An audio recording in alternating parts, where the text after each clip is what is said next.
Hello everyone. तो कैसे हो आप सब? तो आप सब अच्छे होंगे। तो आज जो है वो बहुत इंपॉर्टेंट टॉपिक है। जैसा कि क्लास 12 में 3 से 4 नंबर का जीवन परिचय पूछा जाता है, यानी कि जीवन परिचय के अंदर पूछेंगे साहित्यिक परिचय व कृतियों का वर्णन कीजिए, ऐसे करके क्वेश्चन आएगा। तो आपको ये लिखना होगा। तो स्टार्ट करते हैं। तो आज की जो ट्रिक है वो ये है कि आपको सारी कृतियाँ कैसे याद हो जाएं। तो वो मैं स्टार्ट करती हूँ। जो ट्रिक है वो ये है कि हजारों का कोटेज, विचारों के फूल, चारू का पोता, लता के फूल, ये हो गया एक। और जो दूसरा वो ये है कि पुन्नू का संदेश, बाड़ों की भट्ठी, हिंदी साहित्य में सूर कबीर न थी। तो आप ये अगर 2 से 4 बार कहोगे उसके बाद आपको जबान पर रट जाएगा, और फिर आप कैसे याद करोगे वो आप खुद जानते हैं। तो मैं स्टार्ट करती हूँ।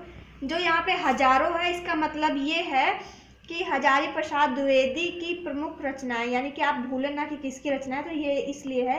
उसके बाद जो यहाँ पे कोटज है उसका मतलब है कुटज, और उसके बाद जो यहाँ पे विचारों लिखा है इसका मतलब है कि विचार प्रवाह और विचार और वितर्क, ये 2 रचनाएं हैं। उसके बाद जो यहाँ पे फूल है इसका मतलब ये है कि अशोक के फूल व शिरीष के फूल। उसके बाद जो यहाँ पे चारू है इसका मतलब ये है कि चारुचंद्र लेख। और उसके बाद जो यहाँ पोता है इसका मतलब है कि अनाम दास का पोथा।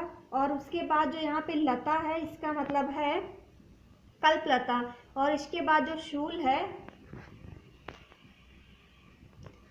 इसके बाद जो शूल है इसका मतलब है साइलेंट, है कि यहाँ पे कोई भी मतलब नहीं है। उसके बाद हम स्टार्ट करते हैं। जो पुन्नू यहाँ पे है ये देखिए, तो इसका मतलब यहाँ पे पुन्नू का है पुनर्नवा।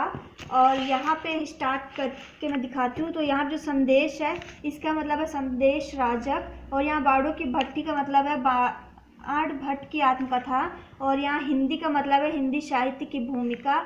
साहित्य में का मतलब है यहाँ पे साहित्य का आदिकाल। और शूर का मतलब है सूर साहित्य। और कबीर का मतलब है कबीर। और नत्थी का मतलब है नाथ संप्रदाय। तो ये अगर आप इतना याद कर लेते, 2 से 4 बार ही कहेंगे बस आपके जबान पे रट जाएगा। तो जब आप वहाँ सोचना नहीं पड़ेगा आपको, फटाफट आप लिखते जाओगे। तो ये आपको ट्रिक कैसी लगी? अगर अच्छी लगी तो लाइक शेयर कमेंट, और अगर ऐसे इंपॉर्टेंट वीडियो पाना चाहते हैं तो मेरे चैनल सब्सक्राइब कर ले। मिलते अगले वीडियो में, तब तक के लिए बाय।